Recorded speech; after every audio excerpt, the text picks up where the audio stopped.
Hi everyone, I'm Himica K. I'm a software engineer at Itamar Medical. I work with remote patient monitoring and medical devices related to it. My mentee is Schuyler. She's a seventh grader at GMS. She's a wonderful programmer as well as a product manager. I was telling Ira, the way she defines a product, no nobody in the industry defines it so clearly that you can define like write code like in one go. So that's something really amazing working with Schuyler. So we've been working on a game which is an infinite runner, which goes through multiple obstacles and health boosters. You'll see it soon. Skylar is super passionate about it, and she goes in depth in defining how the game should work. If I come up with one way, she'll explain it to me so clearly that it has to work this way and it'll work this way. So it was very fun to have a person who's very passionate about it. And she taught me about gaming because I had no idea about gaming before this, and she knew about a lot of games. She showed me videos about those games. It was fun. Whereas it was her first time learning programming, so she actually learned Python very quickly. She's like, oh, let's learn Python so quickly that I can work on the game. So she took a lot of front loading and worked on Python super fast that she can work on the game more. She even did a lot of creativity side and worked on like drawing characters and graphics for her game, and worked pretty hard on Procreate on her iPad. You'll see her video pretty soon. It was a pleasure working with her. She didn't give up on any challenge. Every time our code looked crazy, and she would laugh about it, and she would say, "Oh no, this would work. This would work." So it was fun working with her. I'm gonna miss working with Schuyler. Here, video goes. So my mentor's name is Himica. She works with Itamar Medical and works on the software for medical devices for remote patient monitoring. Some of her favorite activities are biking, yoga, and watching movies. Himica studied at the University of Southern California and has a master's degree in computer science. My project. Mortar Run is inspired by the computer game Geometry Dash and my absolute favorite book and movie series of all time, The Lord of the Rings. This game follows the same chronological order as the books do, starting in the Shire and ending in Mordor. I got the idea for this because I've always wanted to play a Lord of the Rings inspired game. I couldn't find any ones that seemed fun. I also really like the idea of a game where you're just a simple character jumping over obstacles, nothing too overly complicated. These two ideas came together and Mordor Run was born. The point of this game is to overcome as many obstacles as you can on the path to Mordor. I used Python and Pygame to create this game. I drew all of the backgrounds, characters, and obstacles on my iPad using an app called Procreate. On the upper right is a screenshot of a piece of code, and on the bottom right shows what the display looks like. The code shows how the sprites move, and using the spacebar, you can control the character, jump over obstacles, and collect boosters that increase your score and your health. If you collide with an obstacle, you lose health, and if you use up too much health, you can die. Using the sword, you can gain extra points and advance through the levels. These are the 3 levels of my game. The first level is called the Shire, the second level is called Middle-earth, and the third level is called Mordor.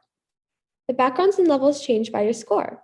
As you can see in the far right, the code shows that if the code for your score is greater than 3, it'll switch to the next level, level 2. Then at level 2, if the score is greater than 7, it'll switch to level 3. When you get to Mordor, however, the goal is to collect as many points as possible without dying. My magical experience. When I first started learning Python, it was quite complicated, but as soon as I learned the basic groundwork, it got a little bit easier. Before I started Pygame, I used Codecademy to help me learn the basics. I learned about control flow, loops, and functions, as well as many others. The screenshot on the right is an example of a function. Functions are used to store simple pieces of code that can be used throughout the entirety of your code, so you don't have to be constantly rewriting it. I also read tutorials in the Pygame library to code different things. I have learned that there are a lot of rules, and it's quite hard to remember them all. Everything has to be indented perfectly, and you have to remember to put parentheses around certain words, add colons, or double equal signs to the code in certain places. Even if you mess up on the tiniest thing, it can mess up your entire code, and sometimes it's really hard to know what's wrong. Here are some challenges that I encountered while making the game. One thing about Pygame is that it was very basic, and the graphics weren't that great, which got me a little bit frustrated since I drew all of the images. I wanted them to be the best that they could look. Glitches were annoying because sometimes there wasn't an easy fix. On the screenshot on the right, you can see that the character sprite is weirdly stretched out. That glitch was easily solved by changing its size in the code. At one point in the game, we're trying to add audio that changed on each level you were on. The audio didn't show up at all, but it severely lagged the game. At that point, the only way to fix it was to get rid of the changing audio and only use the same audio for the entire game. Bugs were also really difficult to deal with. Some bugs are obvious, and in the terminal, which is where you run the code, it would usually tell you what line your mistake was on.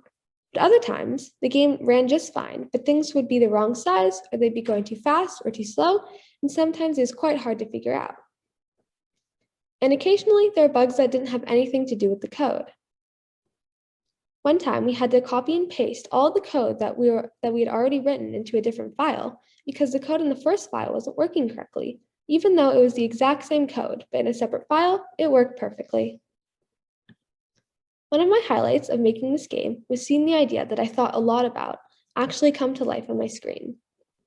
When we first started with Pygame, it really didn't look like much, just a blank screen with a couple of different colored squares on it. It was pretty hard to imagine what the final game would look like. But once I started uploading all the characters in the background that I drew, it really started to take shape.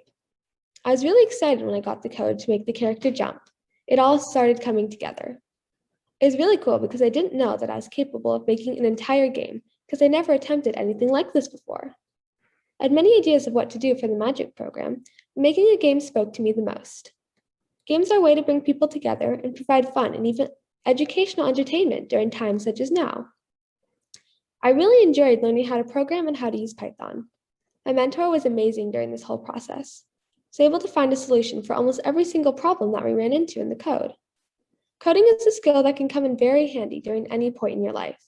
I want to continue my game over the summer using Code Academy and the Python library, as well as other resources to help me develop my game even further. Overall, this was a really awesome experience, and I'm very happy I got to learn all that I did during this past year. So here's a demo of what my game would look like if it was being played. On the left is the first sketch that I drew of what I wanted the game to look like before I started coding with Pygame. Keep in mind that I shortened the video slightly so it wouldn't be too long. It would normally take much longer to complete all the levels. So this is what my game looks like. All of my previous experience coding has all been scratched using only block code. Python is a completely new experience for me. I'm very happy that I took the risk and decided to learn it. I'm very proud of my game. I hope everyone else has enjoyed learning about it too. Thank you.